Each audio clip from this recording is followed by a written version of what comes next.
Ships in the making, bound for a distant shore, world for the taking, men gone forevermore, boarding and setting sail. Sexto Continente, dirigido por el obispo de Orihuela, Alicante, Monseñor José Ignacio Munilla.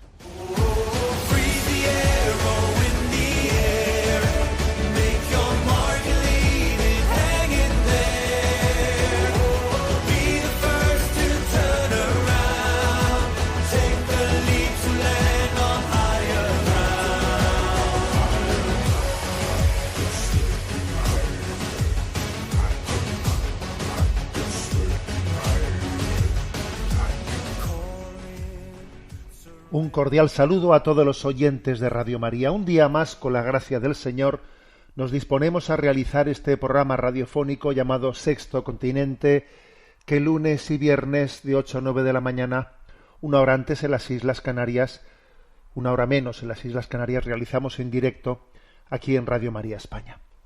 Estamos en plena octava de Pascua y todavía resuena esa feliz Pascua de Resurrección que nos deseamos mutuamente. Todavía resuena ese eco de la vigilia pascual.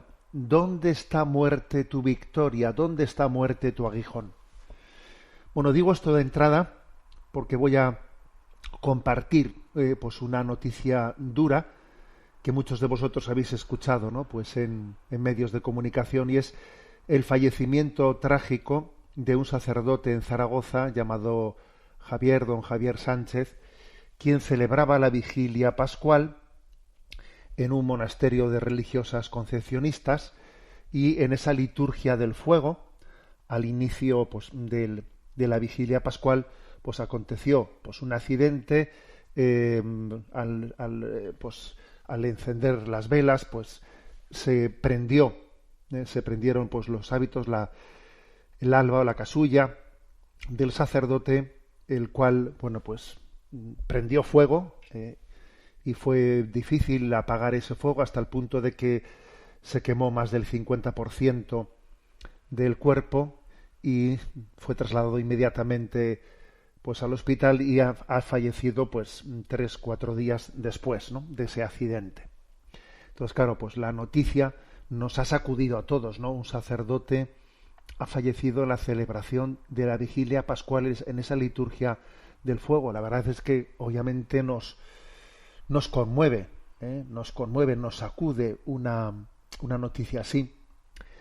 Yo he pensado especialmente estos días, ¿no? Bueno, ayer cuando escuché la noticia, he pensado en las religiosas concepcionistas que estarían allí presentes, allí muy cerca de todo lo acontecido, y pues he supuesto, ¿no?, que para ellas pues habrá sido un zarpazo, estará siendo algo muy duro el haber sido pues testigos de primera mano de ese accidente, y que además el hecho de que aconteciese dentro de la liturgia, en la celebración litúrgica, pues en ese momento, ¿no?, en el que decimos ¿dónde está, muerte, tu victoria? ¿Dónde está, muerte, tu aguijón? La verdad es que la vida a veces, ¿no?, nos pone ante nosotros pruebas muy duras, pruebas muy duras.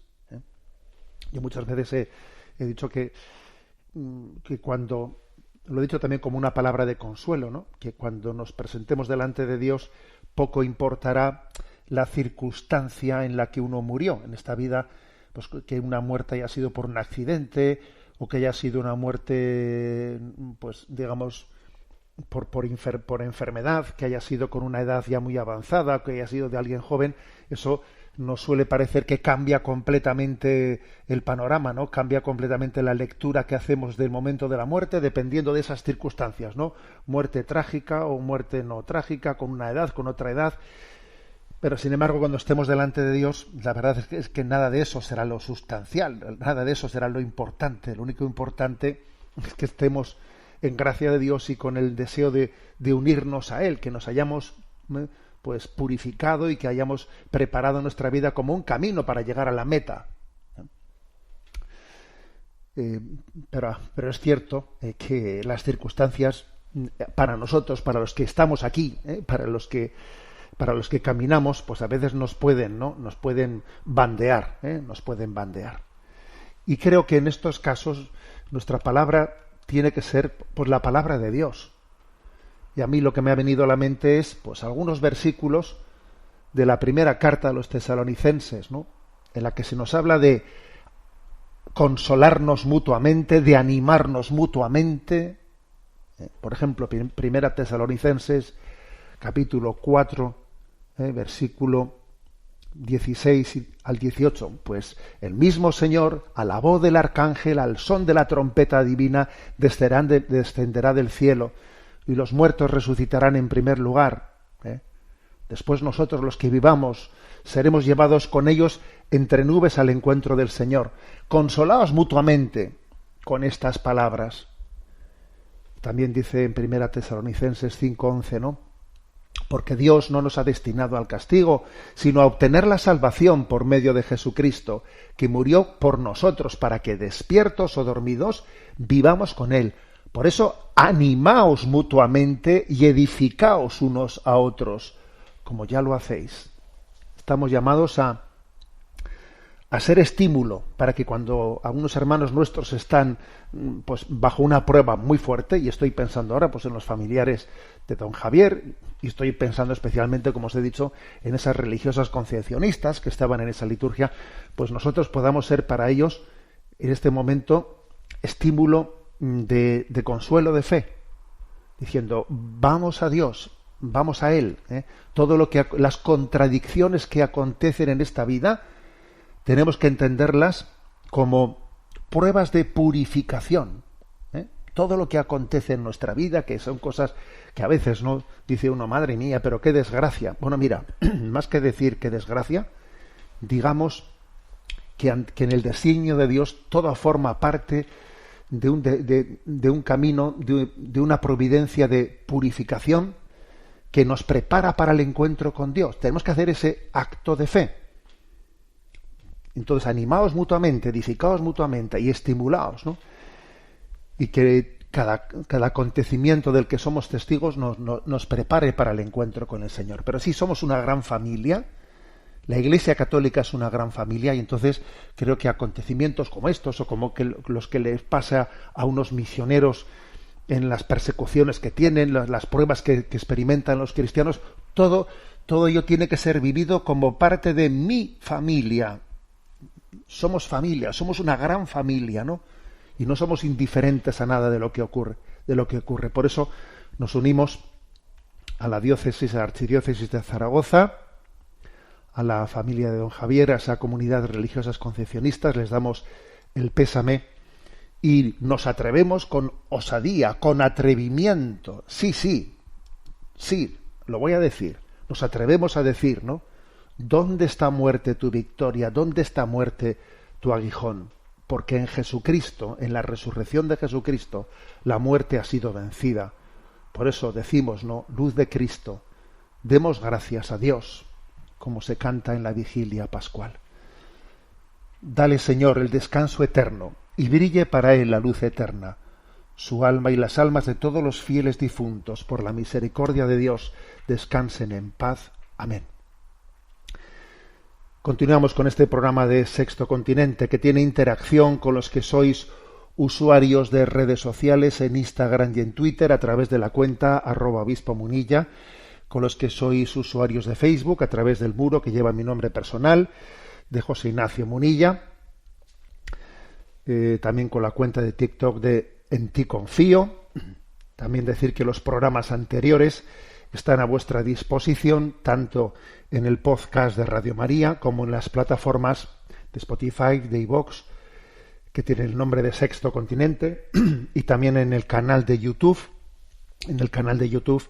En Ti Confío. También los programas ahí van siendo publicados. Bien, vamos adelante en este programa, en esta edición de Sexto Continente del 5 de abril.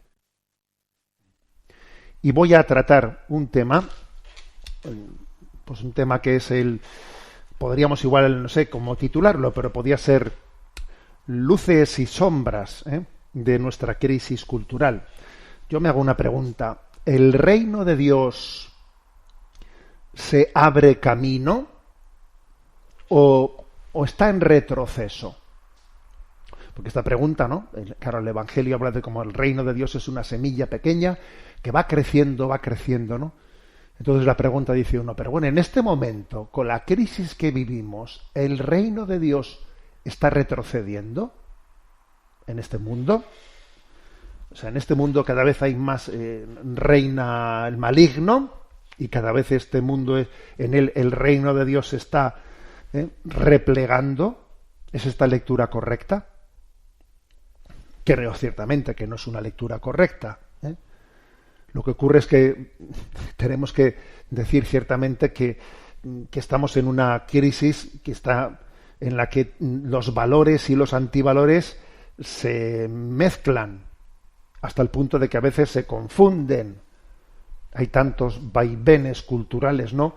Incoherencias continuas que nos pueden llevar a hacer pensar, a ver, estamos perdiendo la batalla y el reino de Dios está de retirada, ¿no? Pues no, creo que el reino de Dios se sigue abriendo camino. Con esto en absoluto quiero hacer una lectura ridículamente optimista, ¿no? Porque tenemos muchas razones para ponernos en guardia ante esta deriva suicida que vive la cultura de la muerte en la que estamos inmersos, pero hay muchas razones para la esperanza. Por aquí, por allá están aconteciendo continuamente muchas conversiones. E incluso, no únicamente conversiones personales. Eso a mí me impresiona, la verdad. Me impresiona observar cómo, con la que está cayendo, van teniendo lugar muchas conversiones de personas que retornan, que se dan cuenta que tocan fondo, que viven la historia del hijo pródigo, que se dan cuenta cómo este mundo les ha ofrecido lo que no puede darles, y retornan a la casa del Padre, o incluso se encuentran con Dios por primera vez en sus vidas. Por primera vez en sus vidas, ¿no?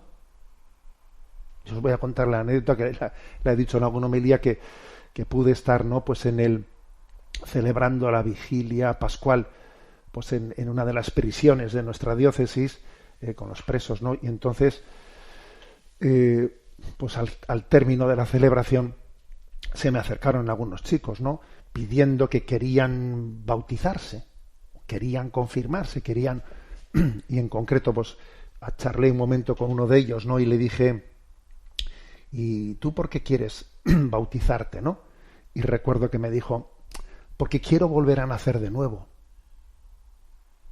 Y la verdad que alguien te dijese eso, celebrando la resurrección de Jesús, y en la prisión, yo quiero volver a nacer de nuevo. Por eso me quiero bautizar, ¿no?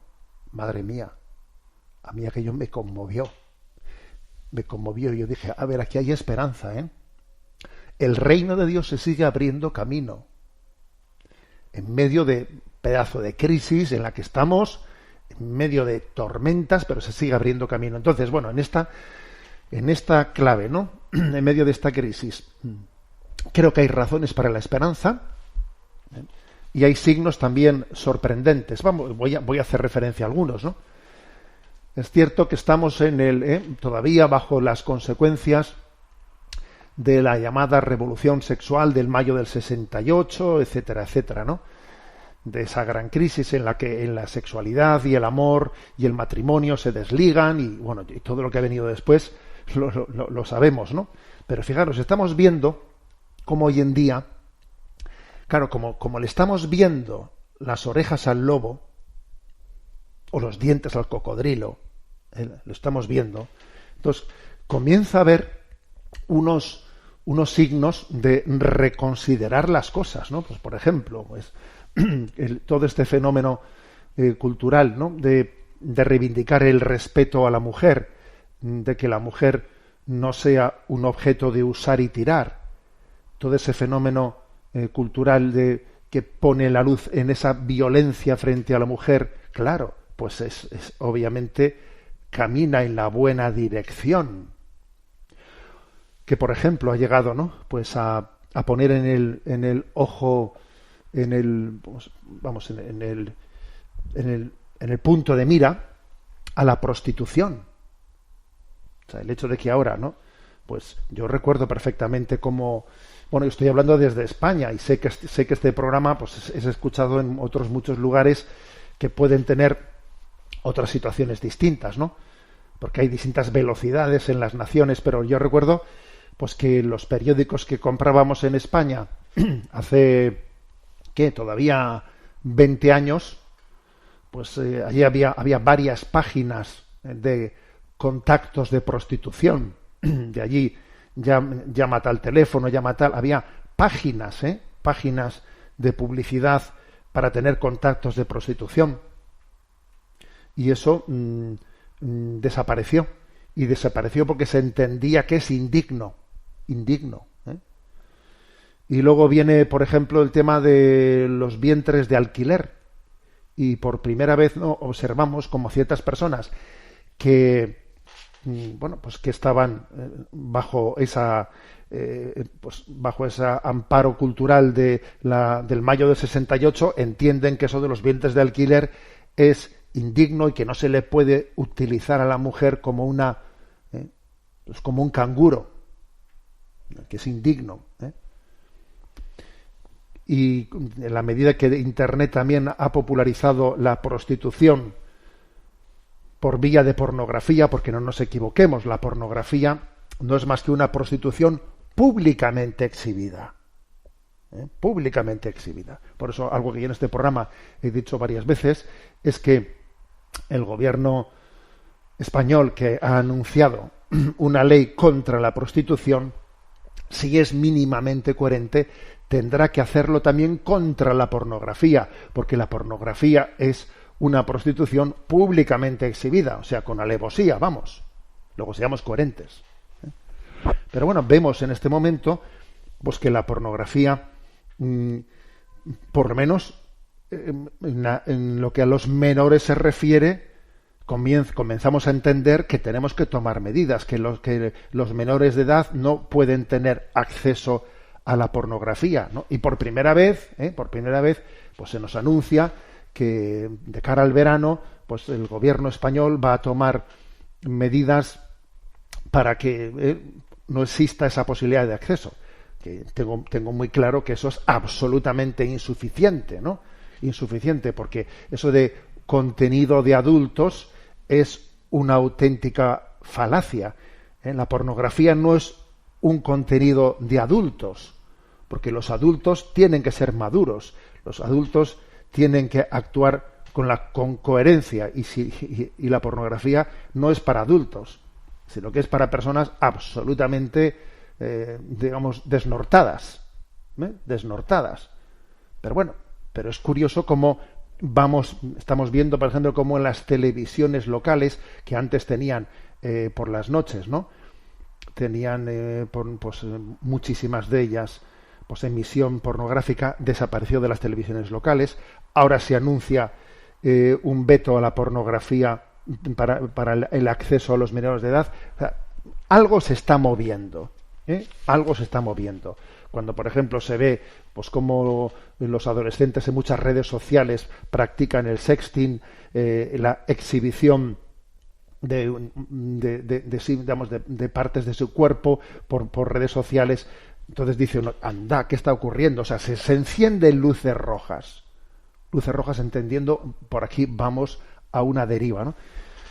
Entonces comenzamos, hay ciertos puntos, ¿no? Hay ciertos puntos de consenso. Por ejemplo, la importancia de dar una buena educación sexual. Pero claro, ¿qué educación es esa? Otro punto de consenso es ver cómo se han extendido las enfermedades de transmisión sexual, las agresiones sexuales entre jóvenes, entre adolescentes, como he dicho, ¿no?, el fenómeno del sexting, etcétera. Bueno, hay muchas alarmas compartidas, ¿no?, por esa especie de conciencia común que tienen las sociedades, ¿no? Bueno, pues entonces quisiera hacer una referencia a una reflexión sobre esto. Me voy a servir de un artículo publicado en la revista Hace Prensa. Hace Prensa no es Aciprensa, que esa es otra publicación, pero Hace Prensa es una publicación que en su número de marzo publicaba un artículo de Fernando Rodríguez Borlado en el que hablaba de esto. El título del artículo ¿Es posible un consenso sobre la educación sexual de los menores? Una propuesta en 6 puntos. Obviamente, un consenso no es posible. Ya voy a decir así de entrada que no es posible ese consenso, ¿no? Pero es interesante estar atentos para discernir los valores existentes en medio de esta crisis y tomarlos como punto de partida para nuestro diálogo crítico. En primer lugar, lo primero que dice este artículo es que hay 2 modelos de educación sexual. Claro, es decir, a ver, si estamos preocupados por todo lo que está ocurriendo, si las administraciones dicen, esto no puede estar, esto es una deriva que no puede ser, tenemos que introducir unos programas de educación sexual que contengan este desmadre, ¿no? Vale, bien, pero ¿qué ocurre? Que fundamentalmente hay 2 enfoques en los modelos de educación sexual. Es verdad que también puede haber propuestas híbridas entre un modelo y otro modelo, pero que se acercan más a un lado o a otro lado, ¿no? Entonces, ¿qué 2 enfoques son? Pues el enfoque que más bien subraya la educación sexual desde el punto de vista del empoderamiento y el bienestar o el placer, que es obviamente pues el enfoque oficial, pues el que ha existido y sigue existiendo a día de hoy, a pesar de todas estas luces de alarma. O sea, tú tienes que empoderarte, tú tienes que explorarte y ver todas las posibilidades de tu cuerpo, tienes que empoderarte, ¿no? Y luego tienes que sacar todo pues el bienestar y el placer que se deriva de esa exploración que has tenido sobre ti mismo. A ver, este es un enfoque que obviamente es muy difícil consensuar con el otro enfoque, que es el enfoque en el que nosotros más bien hablamos de la sexualidad, no desde el empoderamiento y el placer, sino desde el sentido. ¿Qué sentido tiene la sexualidad? Y desde la llamada al encuentro, a la intimidad. O sea, la sexualidad tiene un sentido y tiene una vocación al encuentro, a la intimidad. Claro, eso por una parte, ¿no? Empoderamiento, bienestar, placer. Y por otra parte, la sexualidad como sentido de vida y llamada a la intimidad, al encuentro. A ver, son 2 cosmovisiones muy distintas, ¿no? Pero es curioso que, como se están encendiendo tantas luces rojas por aquí y por allá, comienza a haber algunas posibilidades de tener algún punto de encuentro, ¿no? Entonces es una oportunidad para buscar para poner en marcha, ¿no? Estas reflexiones. Si se quiere alcanzar un consenso, hay que obviamente comenzar por tener objetividad en qué puntos, si se quiere alcanzar un consenso, si se quiere avanzar en la buena dirección, ¿no? Hay que comenzar por comprender bien la posición del otro y ver qué punto de encuentro podíamos tener. Entonces, este artículo habla de 6 puntos, ¿no? 6 puntos en los que se podría avanzar en la buena dirección del encuentro. Porque es curioso que en otros factores, en otros temas, es increíble la sociedad cómo ha avanzado. Pues, por ejemplo, en temas de salud, en temas, por ejemplo, del tabaquismo. Oye, pues ahí no se ha aplicado eso de que cada uno haga lo que le dé la gana y cada uno es absolutamente libre de hacer lo que le dé la gana. No. Ahí sí que se ha aplicado con el tema del tabaco pues una especie de conciencia común para toda la sociedad de que aquí no se puede fumar y aquí hay restricciones de esto y esto. Anda que, por ejemplo, en ese tema no se ha jugado, ¿no?, al liberalismo, sino que cuando se han visto las orejas al lobo, rápidamente la sociedad ha comenzado a tener muchos puntos de encuentro, ¿no? Por ejemplo, el tema del tabaquismo, o en el tema de la seguridad vial, el tema del exceso de velocidad, etcétera, etcétera. Es decir, en muchas cosas hemos actuado con contundencia. Y entonces, ¿por qué no en la materia de la sexualidad, que es tan clave e importante. Bueno, entonces algunos puntos de encuentro, ¿no? Repito que me estoy sirviendo de ese artículo de Hace Prensa de Fernando Rodríguez Borlado. El primero, el de la importancia de darle protagonismo a los padres y a la escuela. Todo el mundo está de acuerdo en este momento en que los padres tienen que abordar esta cuestión con sus hijos y no pueden delegarla en otros, ¿eh? Y los padres tienen que afrontar el tema de la sexualidad con sus hijos. Es más, deben de ser los primeros en hacerlo. También hay un acuerdo en que la labor de los padres en este campo tiene que recibir pues una ayuda, ¿no? También desde el sistema de la enseñanza. Pero claro, aquí viene la madre del cordero, ¿no? Para evitar conflicto entre los valores que la familia transmite y los que en la escuela se les puedan transmitir, pues son los padres los que tienen que tener un conocimiento verdadero de los programas de educación sexual que se les transmite a sus hijos. Y en caso de conflicto entre los valores de la familia o los que en un colegio se puede enseñar, obviamente el criterio de la familia tiene que ser respetado. Este es un punto clave. Este es un punto clave para poder hablar de más cosas. El segundo punto es el de, la luz de alarma frente a los entornos hipersexualizados, ¿no? Creo que, claro, está habiendo pues un consenso de decir, o sea, pues no puede ser que la pornografía esté tan accesible a todo el mundo, y especialmente hablamos del mundo de la educación, ¿no? Del mundo de los menores. Eso se traduce pues en muchas situaciones críticas, en muchas deformaciones tremendas, ¿no?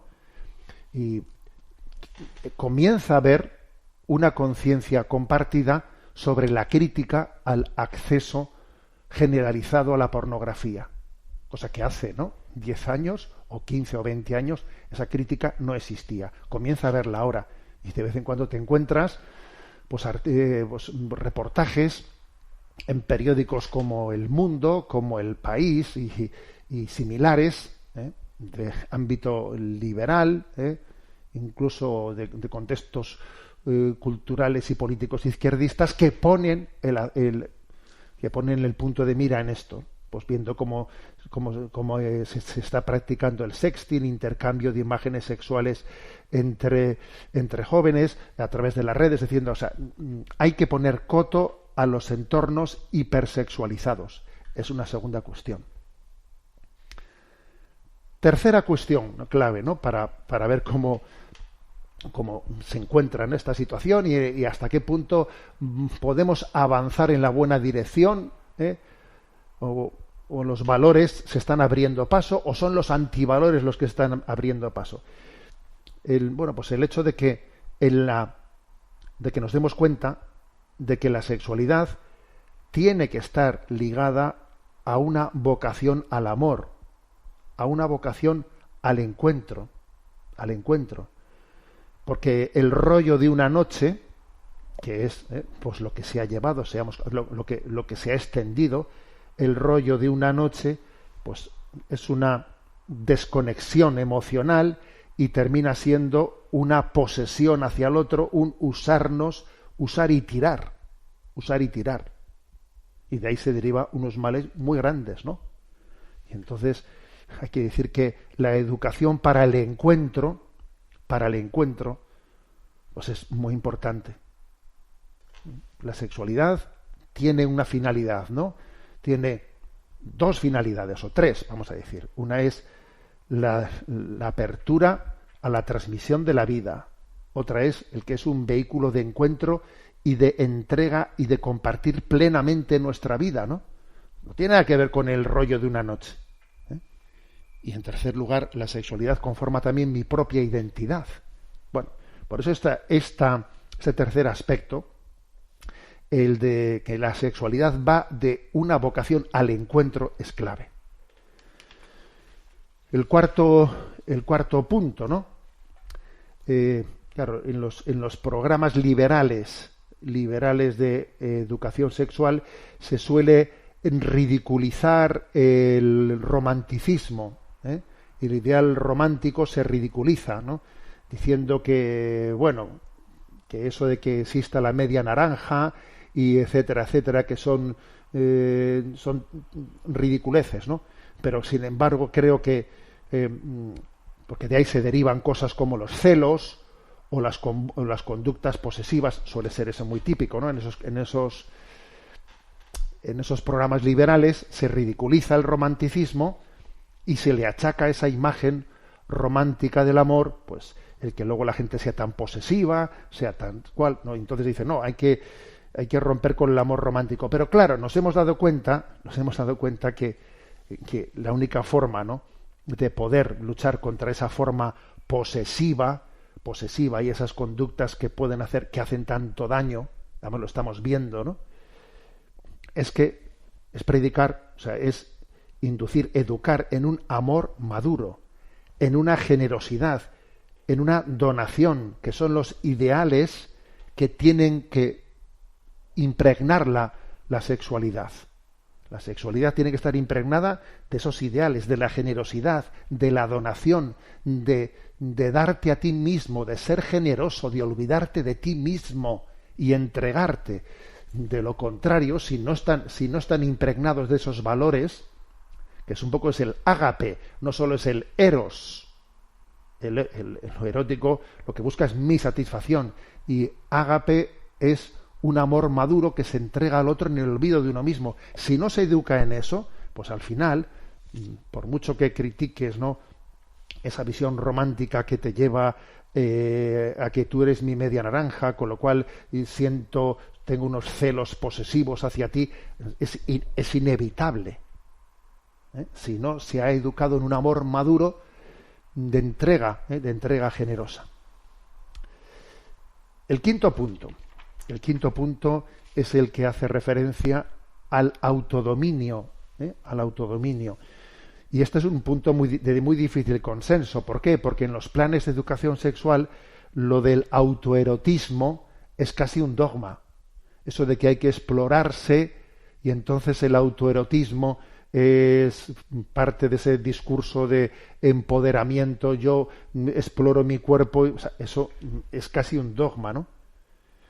Pero comienza a haber una pequeña ventanita para descubrir cómo por ese camino del autoerotismo y de que yo me exploro, etcétera, se está cayendo pues en una vivencia adictiva del placer, meramente instintiva, ¿no? No hace mucho la cantante Billie Eilish tuvo la valentía de reconocer en una entrevista que la adicción a la pornografía, ¿no?, le destrozó el cerebro en su adolescencia, ¿no? Le destrozó. Entonces eso de sí, el autoerotismo, el empoderamiento, el que yo voy conociendo a mí mismo, a ver, es que lo que no se puede es encender fuego y luego echar agua. Es que todo ello va dirigido, lo estamos viendo, a generar conductas adictivas que buscan el placer por el placer, y al final nos convertimos en conejitos de indias que están allí sencillamente buscando un placer una y otra vez, ¿no?, por vía de una especie de adicción a la masturbación. Bueno, y por último, el último punto, ¿no?, el de la valoración de la feminidad y masculinidad. Y yo creo que este punto anterior que he dicho, el del autodominio, el del erotismo, y este último punto son los más difíciles de reconducir en el buen sentido. Porque también, digamos, algo que se está dentro de esa especie de dogma del liberalismo actual, eso de que cada uno tiene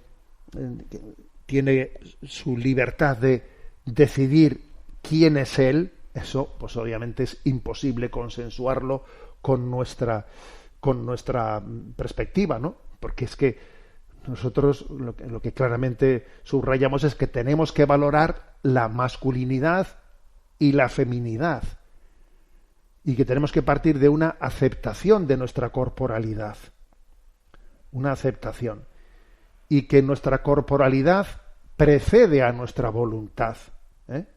Yo soy lo que soy, no soy lo que yo quisiera haber sido, no he sido, no, soy lo que soy y parto de la realidad, ¿no?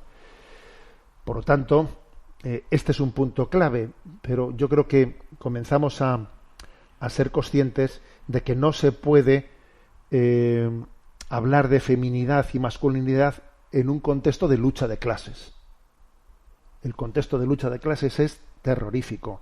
Como también he tenido oportunidad de decir en este programa, una de las, con motivo del Día Internacional de la Mujer, se hicieron públicas, ¿no?, algunos resultados, algunas encuestas en las que se demuestra que las generaciones más jóvenes, los millennials, etcétera, resulta los que tienen un enfrentamiento más grande entre masculinidad y feminidad. Con lo cual dice uno, entonces, ¿qué estamos haciendo? Si resulta que ese empoderamiento nos lleva al enfrentamiento, cada vez somos más machistas, cada vez somos más feministas. A ver, hemos fracasado completamente, ¿no?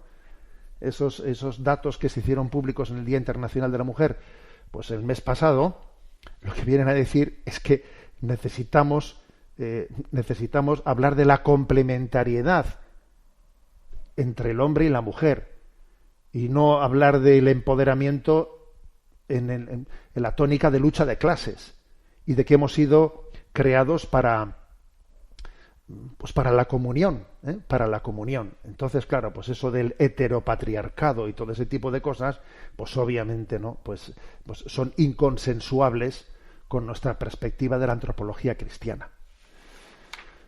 Bueno, en resumen, que este pequeño repaso, ¿no?, que he querido haceros tenía un punto primero de partida, ¿no? Y el punto primero de partida es, a ver, el reino de Dios se está abriendo camino o vamos marcha atrás. Desde luego hay muchos valores y antivalores que están mezclados, ¿no? Pero entre tantos vaivenes culturales y entre tantas incoherencias continuas, creo verdaderamente que el reino de Dios se sigue abriendo camino, y que a veces, ¿no?, cuando rechazamos la ley de Dios, pues ocurre eso que dice, ¿no? Dios perdona siempre. Los hombres a veces, pero la naturaleza no perdona nunca. Entonces ocurre que hemos rechazado la ley de Dios, y esto ha derivado en que nos estamos autodestruyendo, porque hemos llegado, ¿no?, a vivir la sexualidad absolutamente fuera del designio con el que hemos sido creados, con la que nuestra naturaleza ha sido creada, y entonces pasa eso. Dios perdona siempre cuando estamos arrepentidos, claro. Los hombres a veces, pero la naturaleza nunca. Y comenzamos a verle los dientes al lobo, o las orejas al lobo. Comenzamos a verlo, y es una oportunidad de reconsiderar muchas cosas, ¿no? Por ver hasta dónde, ¿no?, hasta qué límites está llevando esta crisis moral, que es crisis antropológica.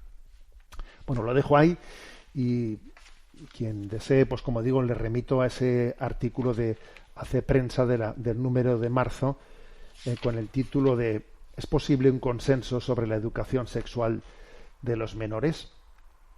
Como estamos en la octava de Pascua, pues yo creo que no hay mejor canto oración que el Victime Pascali.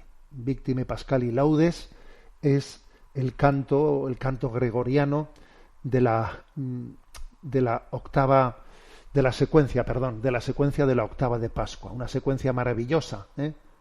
Ofrezcan los cristianos ofrendas de alabanza a gloria de la víctima propicia de la Pascua, Cordero sin pecado que a las ovejas salva, a Dios y a los culpables unió con nueva alianza. Lucharon vida y muerte en singular batalla, y muerto el que es la vida triunfante se levanta. ¿Qué has visto de camino, María, en la mañana? A mi Señor glorioso, la tumba abandonada. Los ángeles testigos, sudarios y mortaja, resucitó de veras mi amor y mi esperanza. Venid a Galilea, Allí el Señor aguarda, allí veréis los suyos la gloria de la Pascua. Primicia de los muertos, sabemos por tu gracia que estás resucitado, la muerte en ti no manda. Rey vencedor, apiádate de la miseria humana y da a tus fieles parte en tu victoria santa.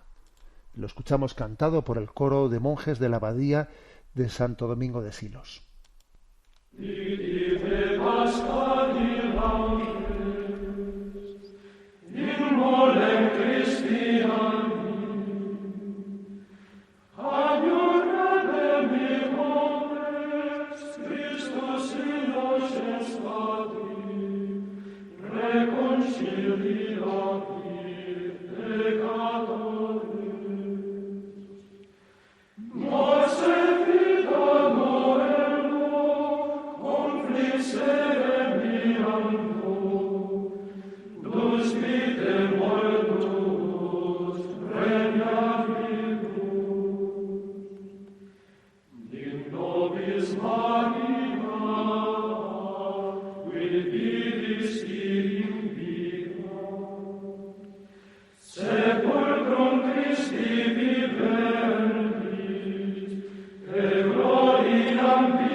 Maravilloso, Victime Pascali Laudis.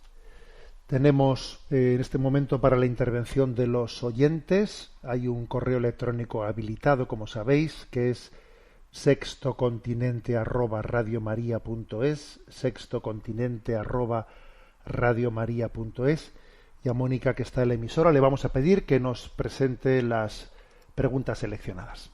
Muy buenos días, vamos allá.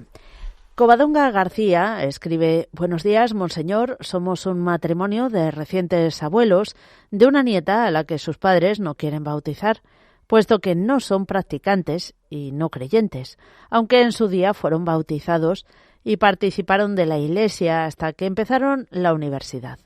Quisiéramos saber si la Iglesia tiene algún tipo de respuesta a esta situación ante la que nos encontramos los abuelos que nos pueda ayudar.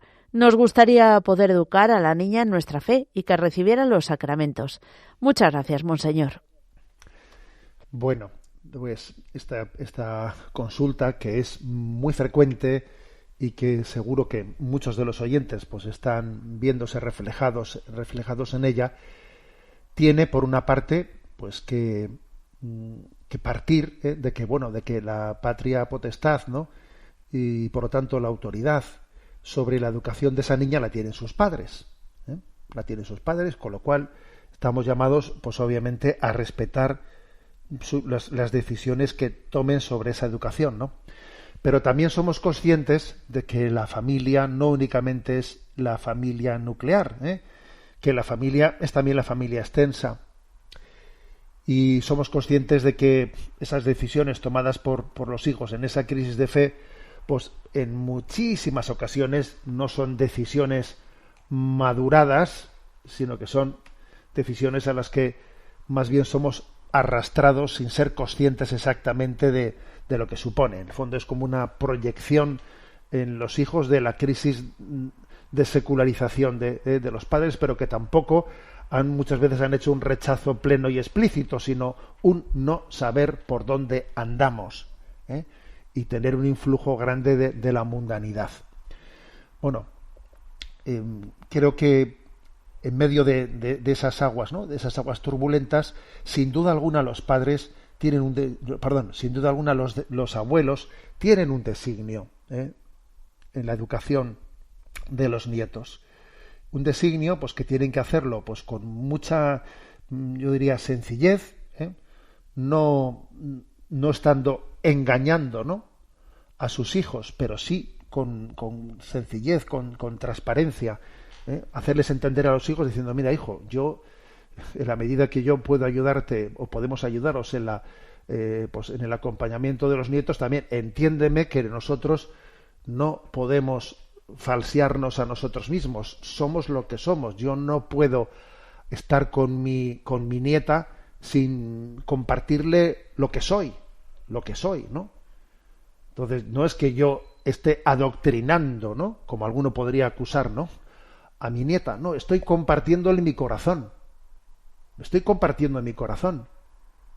O sea, hacer entender a los hijos que cuando un abuelo está con su hijo, está él con sus convicciones, está él con sus intuiciones, ¿no? O sea, un hijo no le puede pedir a su padre, es decir, a los abuelos, que dejen de ser ellos mismos cuando están con los nietos. Eso no se lo puede pedir.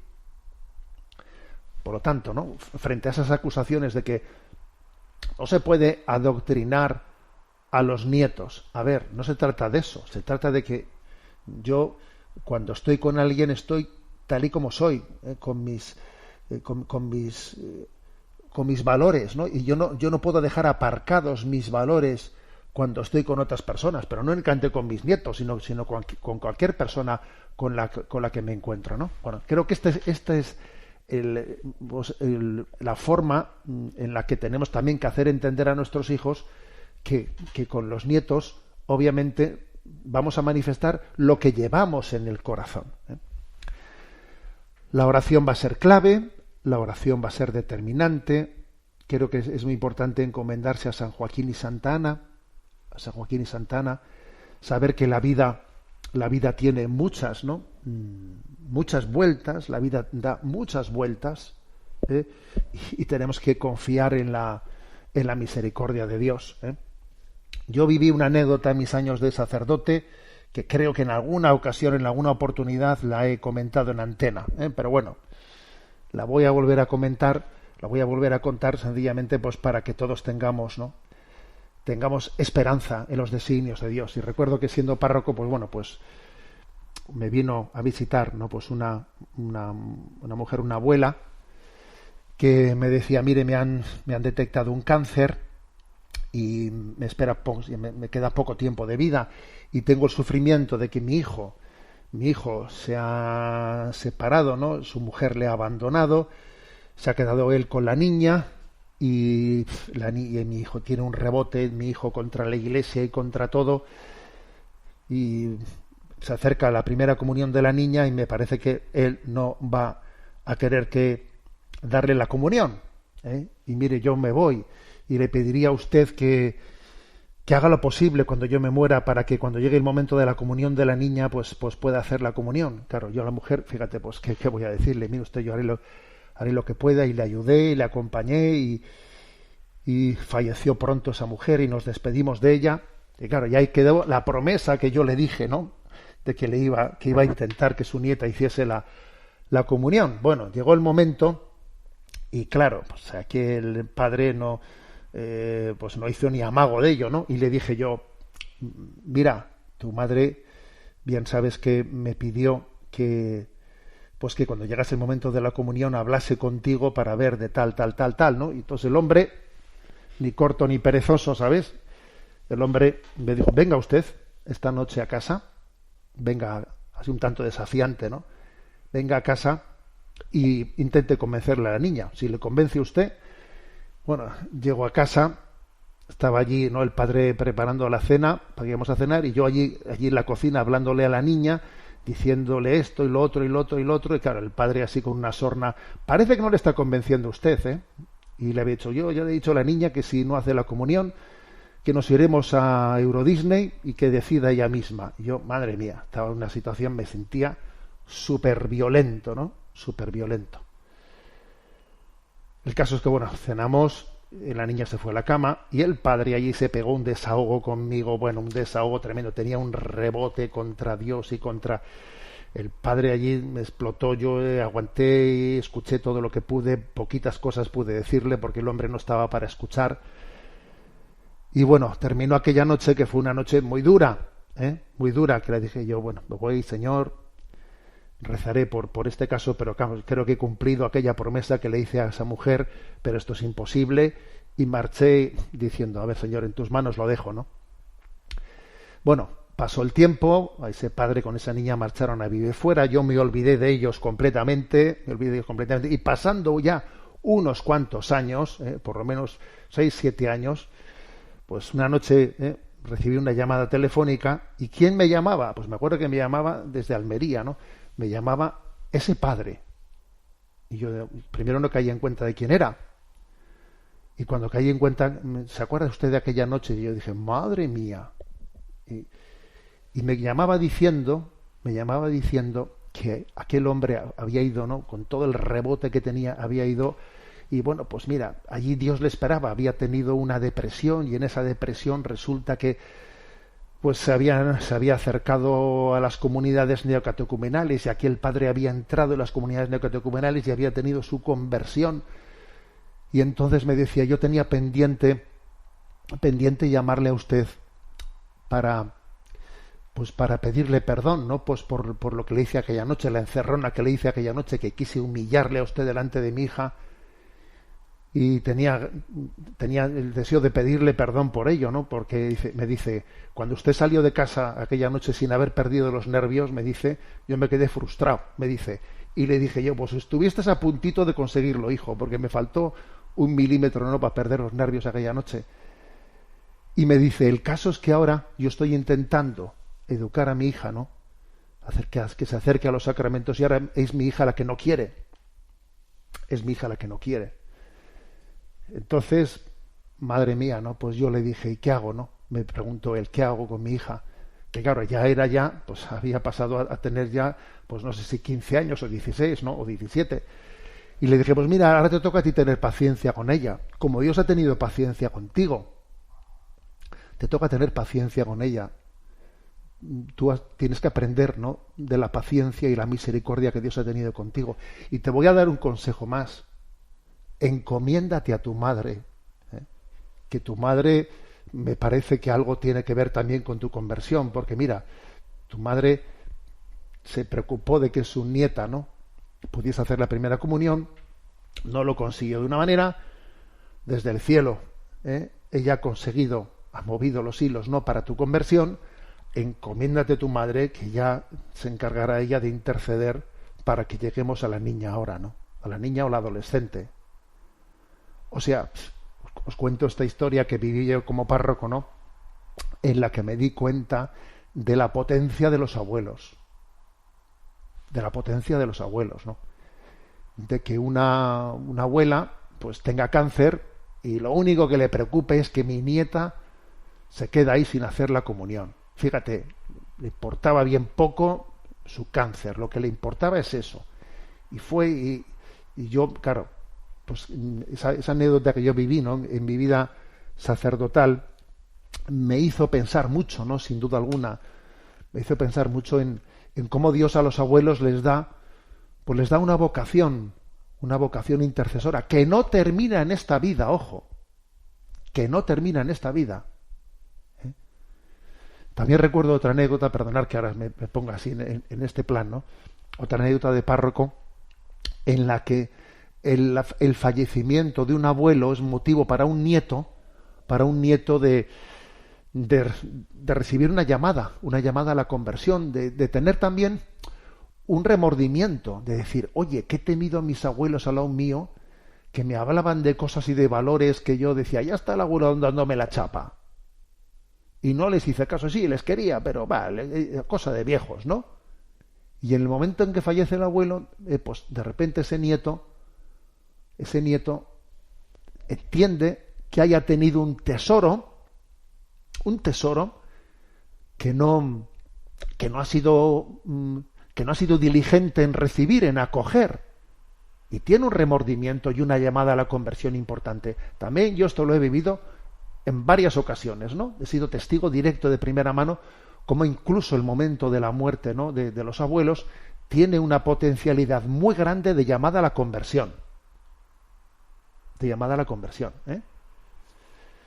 Incluso también he vivido unos casos en los que algunos abuelos, ¿no?, que marchan cuando son conscientes de que van a partir y de que en el seno de sus familias pues les hubiese gustado que sus hijos, que sus nietos hubiesen caminado en la fe y no lo han hecho, ¿no?, y tienen ese dolor. También recuerdo que más de uno de ellos me entregó alguna carta dirigida a sus hijos, escrita por él, no dirigida a sus hijos, para que yo se la entregase después de su muerte, después de la celebración del funeral. Mira, tu madre me dio para ti esta carta, para que tú la leyeses despacio. Fíjate, esa carta también la fuerza que puede tener, en la que alguien le transmite, y mira, hijo, yo ya he marchado, pero he querido dejarte esta carta a través del párroco, porque, a ver, o sea, yo qué sé, yo creo que estas pequeñas historias que os comparto, en el fondo son la punta del iceberg, ¿no?, de la vocación que tienen, ¿no?, que pueden tener los abuelos, ¿no?, en la educación de los nietos. Por lo tanto, yo diría paciencia, oración, misericordia, ser nosotros mismos, la autenticidad de que yo no puedo dejar de ser yo mismo, encomendarnos a San Joaquín y Santa Ana y dejar que Dios pues vaya haciendo poco a poco su obra y su historia de salvación, que posiblemente no va a ser en la forma, en el tiempo y como a mí me hubiese gustado que fuese, pero Dios tiene un designio y lo llevará a término. Bueno, disculpad porque me he extendido. Tenemos el tiempo cumplido. Os vuelvo a felicitar la Pascua en esta octava en la que estamos. La bendición de Dios Todopoderoso, Padre, Hijo y Espíritu Santo, descienda sobre vosotros. Alabado sea Jesucristo.